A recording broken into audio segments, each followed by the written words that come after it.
अब इनमें से कुछ इंग्रेडिएंट्स आपने सुने होंगे जो कि हमारे स्किन के लिए बेनिफिशियल भी है, तो फिर इनसे मैं आपको क्यों रोक रही हूँ? क्योंकि हर चीज की ज्यादती नुकसानदेह होती है। अब केस स्टडीज ने ये शो किया है कि ब्लीचिंग क्रीम्स की वजह से आपकी स्किन पे रेडनेस हो सकती है, इचिंग हो सकती है, स्वेलिंग हो सकती है, वजह से स्ट्रेस हार्मोन्स रिलीज होते हैं, वो फिर इंसुलिन रेजिस्टेंस कॉज करते हैं। तो ये सारी चीजें इंटरलिंक्ड है।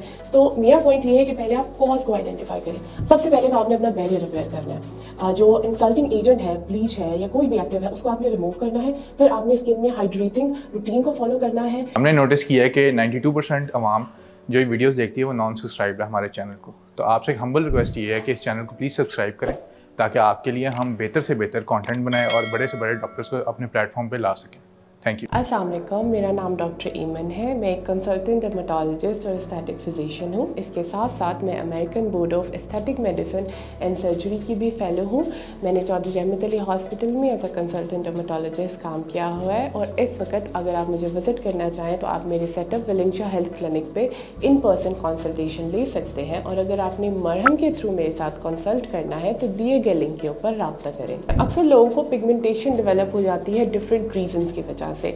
तो उनकी पहले चीज़ जो जहन में आती है कि जो ब्लीचिंग क्रीम यूज़ करते हैं हमारी पिगमेंटेशन भी चली जाएगी, हमारे फेशियल हेयर्स भी ब्लीच हो जाएंगे, तो ये तो बेस्ट सोल्यूशन है। अब अगर हम इस पर बात करें कि ब्लीचिंग क्रीम की कॉम्पोजिशन क्या होती है और उसके क्या साइड इफ़ेक्ट्स हैं, तो आपको समझ में आएगा कि it is not the right way to go about it. अब ब्लीचिंग क्रीम्स में बहुत स्ट्रॉन्ग इंग्रेडिएंट्स होते हैं जैसे hydroquinone, alpha arbutin, retinol, vitamin C. अब इनमें से कुछ इंग्रेडिएंट्स आपने सुने होंगे जो कि हमारे स्किन के लिए बेनिफिशियल भी है, तो फिर इनसे मैं आपको क्यों रोक रही हूँ? क्योंकि हर चीज़ की ज़्यादती नुकसानदेह होती है। कोई भी कंपाउंड है उसकी एक सर्टेन परसेंटेज हमारी स्किन के लिए ज़रूरी होती है और बेनिफिशियल होती है, उससे ज़्यादा वो हमारी स्किन को हार्म करती है। तो जब इतने ज़्यादा स्ट्रॉन्ग एक्टिव इंग्रेडिएंट्स को इकट्ठे आप स्किन पे लगाते हैं तो अल्टीमेटली आपकी स्किन जो है वो ख़राब हो जाती है।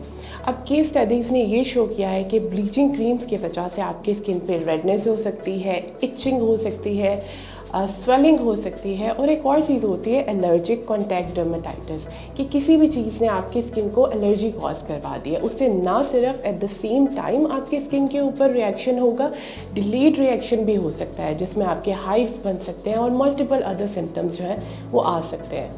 अब लोग ये पूछेंगे कि अगर ब्लीचिंग क्रीम्स नहीं यूज़ करनी तो फिर क्या यूज़ किया जाए?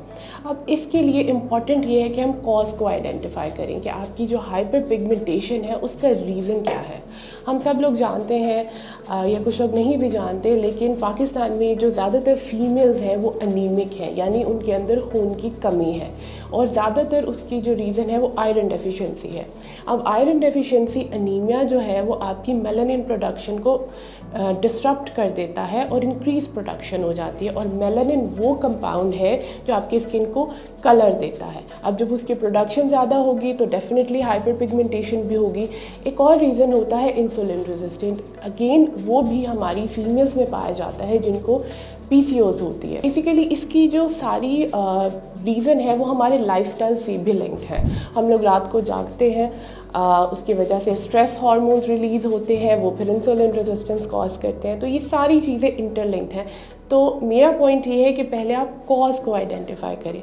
अब आपने कॉज को आइडेंटिफाई कर लिया, अब उसके बाद हम किन कंपाउंड्स को यूज़ कर सकते हैं सेफली। हम विटामिन सी की कुछ परसेंटेजेस को यूज़ कर सकते हैं, अल्फ़ा आर्ब्यूटिन के कुछ परसेंटेजेस को यूज़ कर सकते हैं, बट देन अगेन आप अपने डॉक्टर से मिलें, उन्हें चेक करवाएं, उनसे कंसल्ट करें और वो आपको प्रॉपर गाइडलाइंस प्रोवाइड करेंगे। उसके अलावा कुछ लेज़र्स भी मार्केट में अवेलेबल हैं, जैसे पिको लेज़र हो गया जो इन हाउस या इन क्लिनिक ट्रीटमेंट्स होते हैं, या सर्टन केमिकल पील्स हैं। अच्छा, अगर अब हम ये बात करें कि एडवर्स रिएक्शंस को हमने कैसे काउंटरएक्ट करना है, ये तो हमने पिगमेंटेशन की बात करी, लेकिन जो आपने ब्लीच यूज़ कर लिया, स्किन ख़राब हो गई है, अब आपने क्या करना है? सबसे पहले तो आपने अपना बैरियर रिपेयर करना है।